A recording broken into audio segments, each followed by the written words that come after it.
सबसे ज्यादा धन, सबसे बड़ा धन क्या है? ये बात तो सही है कि हमें धनी बनना है। चाणक्य पंडित ने नीति शास्त्र में कहा, मनुस्मृति में मनु महाराज ने कहा और वेदों में कहा कि जो कंगाल होता है ना, गरीब दरिद्र, उसकी कोई वैल्यू नहीं होती और वो दुखी होता है। इसलिए धनी तो हमें बनना है, लेकिन प्रश्न ये है कि सच्चा धन क्या है और वास्तविक धनी कौन है। अब जब यही नहीं पता होगा तो हम कमाएंगे क्या? तो वास्तविक धन क्या है? यदि वास्तविक धन को जानना है, समझना है, तो भक्तों आपको जूनागढ़ आना होगा। તમારે બધાને જૂનાગઢ આવવું પડશે જો તમારે આ જાણવું હોય સાચું ધન કોને કહેવાય, વાસ્તવિક સંપત્તિ क्या है। जूनागढ़ में करताल बजी और भक्तराज नरसिंह मेहता ने कह दिया, राम ना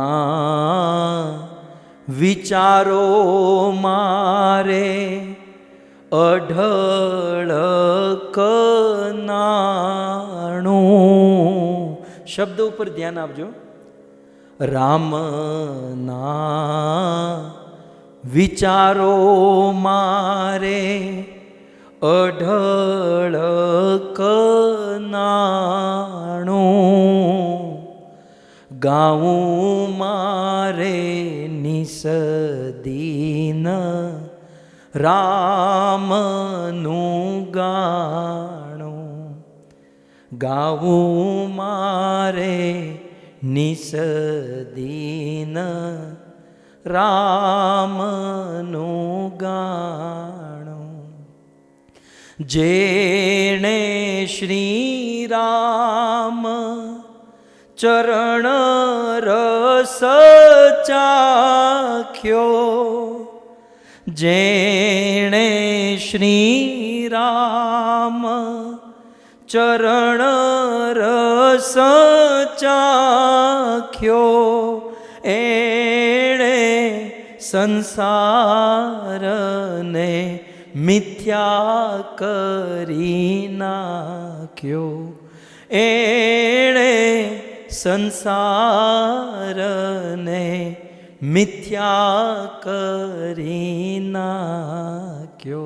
अने आरस जाने छे सुख देव जोगी।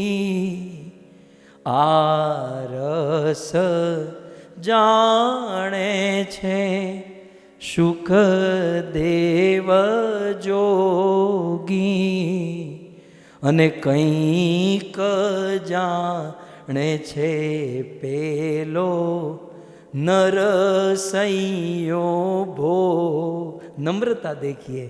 अने कंईक जाने छे पेलो नरसैयो भोगी। आँख मारी उघड़े त्यां सीताराम देखूं।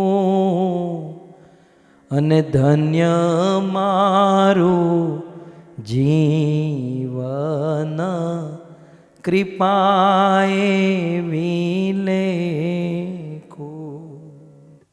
जूनागढ़ के नरसिंह मेहता ने कहा कि इस संसार में सबसे बड़ा धन क्या है। मैं ये कह रहा था सबसे बड़ा धन क्या है, तो राम ना विचारो मारे अढळक नाणु। अढळक माने આપણે આમ કહીએ ને અઢળક સંપત્તિ, ફલાણા ભાઈને તો ફલાણા ભાઈને અઢળક સંપત્તિ છે। अढळक माने बहुत संपत्ति। तो नरसिंह मेहता क्या कहते हैं, रामना विचारो मारे अढळक नाणु। बहुत बड़ी बात। इस साधु ने, इस संत ने वेदों के, शास्त्रों के बड़े बड़े सिद्धांतों को सरल भाषा में हम सबको घोल कर पिला दिया। रामना विचारो मारे अढळक नाणु। इस दुनिया में सबसे बड़ा धन, सबसे बड़ी संपत्ति क्या है? सबसे बड़ी संपत्ति है राम के विचार। देखिए हम कहते हैं ना भागवत कथा ये वो बहुत बड़ी बात है सब कुछ, लेकिन सबसे ऊंची संपत्ति, सबसे बड़ी बड़ी बात, सबसे बड़ी चीज वो है राम और कृष्ण के विचार। राम ना विचारो मारे अढळक नाणु, सबसे बड़ी संपत्ति। इसलिए कई बार हमें तो आप सबकी कृपा है, गुरु महाराज का आशीर्वाद है, सो प्रचार करना होता है, बोलना होता है, तो मन में ये विचार चलते रहते हैं। तो मैं अक्सर हमारे जो भक्त हैं मैं उनको कहता हूँ कि ये प्रवचन करना, ये बोलना, ये मुख्य चीज नहीं है, ये तो बाई प्रोडक्ट है। ये बोलना, ये प्रवचन करना, वास्तव में भक्ति राज्य में सबसे मुख्य वस्तु है विचार करना। मतलब कोई आपको कहे कि भाई आपको आधा घंटा प्रवचन करना है, तो हम तो फिर पूरा दिन, एक दिन, 2 दिन, 3 दिन शास्त्र पढ़ेंगे, सोचेंगे, लिखेंगे, और फिर हम आधा घंटा प्रवचन करेंगे, हाँ हमारा काम हो गया। हम लोग क्या सोचते, वो आधा घंटा हमारे लिए मुख्य है? नहीं, वो आधा घंटा तो बाय प्रोडक्ट है। वास्तविक चीज है वो जो एक दिन आपने विचार किया ना, वो सबसे बड़ा धन है। हमारे रूप सनातन, हमारे आचार्य गण क्या करते थे?